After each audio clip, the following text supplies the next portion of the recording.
20-year cold case. She said, "Steve, I couldn't tell you right there, but he's passed away."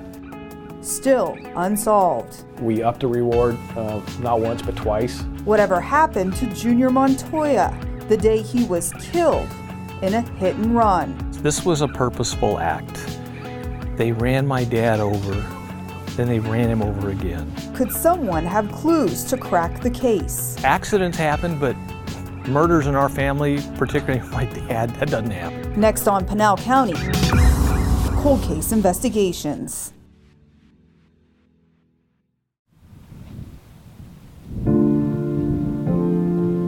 Beyond the cotton fields of Pinal County, 70-year-old Julio Montoya enjoyed the small-town living in Casa Grande. It was late September, so for us in the agricultural business, we were busy. Junior, as his family and friends call him, was a teacher in Stanfield. He taught multiple grades. I know 8th grade was one of his big ones, but he taught PE. When Junior wasn't looking after his 5 kids, he was looking after his students. Did you see some of Dad's basketball pictures? 2 of his sons, Carl and Steve Montoya, have fond memories of him.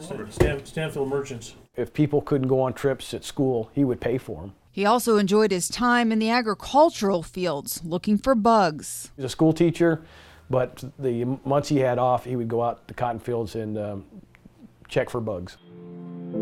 Later in life, Junior remarried a woman named Maggie, who had 4 sons. He was still a force of nature until late September 1998. On a clear, sunny day, he left his house. He routinely took his evening walks. I mean, that was routine. Little did his family know this was the last time anyone would see him alive.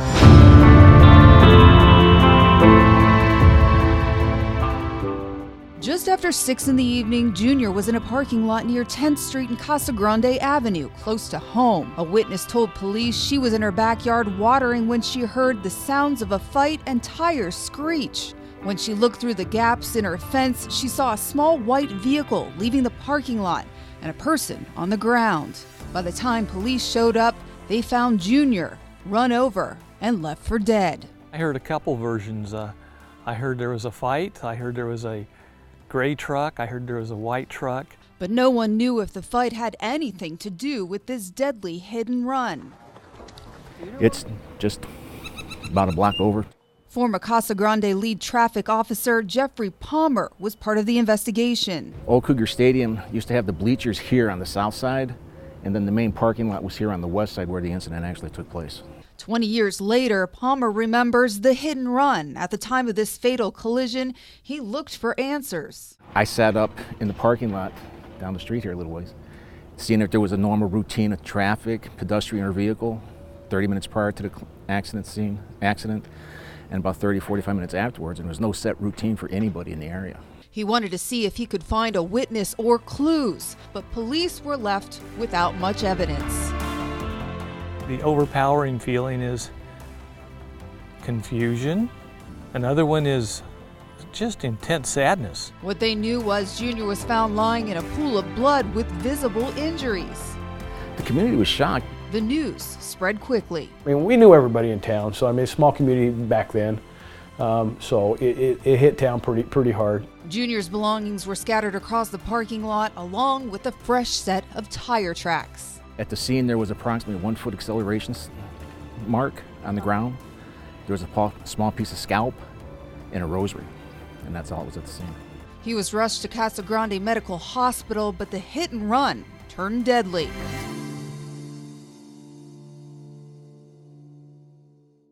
After I got the news, you know, you slowly try to calculate and try to figure out what's going on. Back at the crime scene, detectives took statements. One witness told police he was on a walk when he saw a silver or gray pickup truck peeling out from the parking lot. And 2 9-year-old boys playing down the street said they noticed a similar truck quickly leaving. There was also a rumor that a young, I think he was about 15, 16-year-old male hung himself in the backyard because he had some knowledge of this. When we followed up on that rumor, it turned out that his girlfriend jumped him. But as it turned out, finding a suspect wasn't that simple, and the investigation was producing few good leads. I'm pretty sure that whoever hit Mr. Montoya is scared at the time. He had to release the pent-up frustration, the adrenaline, whatever. Meanwhile, at the Pima County Medical Examiner's office, the details were grim. Junior wasn't hit once, but twice. Is it possible someone could have unknowingly hit him? To me, somebody would say, "Oh, I didn't know." I can't buy that. You know, that's just too big of an object to not know that you hit something and something was wrong. He was probably backing up, didn't see Mr. Montoya walking, bumped him. Mr. Montoya, being frail, fell, continued to back up, felt the bump, proceeded, then put it back in drive to go forward and roll over. And what about that set of tire tracks at the scene? There's certain little nicks in tires from running over objects on the street that'll leave an impression in the tire, cut out a piece of tire, the tread. And with that, you could possibly match that up. But police didn't have any luck finding a tire tread match. By December 1998, new rumors were popping up. With few good leads to go on, police reached out to Silent Witness for help, a program that allows people to leave anonymous tips. Wendy Lloyd works with the Silent Witness program. Lieutenant Huddleston put out 2 leads. One was to squash the rumors that were being said, and second lead was to try to give out the information to find the lead suspect. Silent Witness offered a $1,000 reward. Junior's family offered even more. We upped the reward not once but twice. With flyers spread across the community and the newspaper sharing updates, the family had hopes for closure. We just kept waiting, and here we are 20 years later, still waiting for that phone call for that one bit of information. Finally, they got a bite through Silent Witness. A student at Casa Grande High School said she overheard her father talking about a coworker at Ross Labs who said he hit Junior Montoya. We went to his residence in Arizona City. We interviewed him, and it didn't pan out to where we thought it was going to go. In this small town, police started to wonder why they were getting so much bogus information.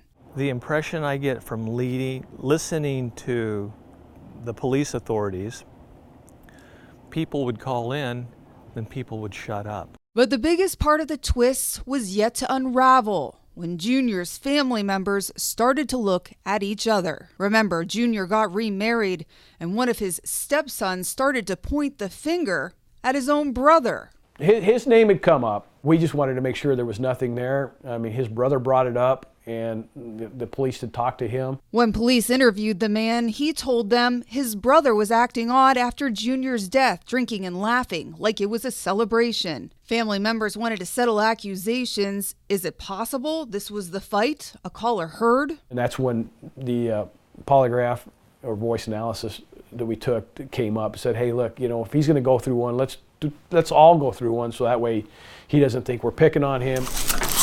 One by one, each of Junior's kids took a polygraph test, but when it came time for the man accused of running over his stepfather, He lived at the house, and they wanted to put him on a polygraph.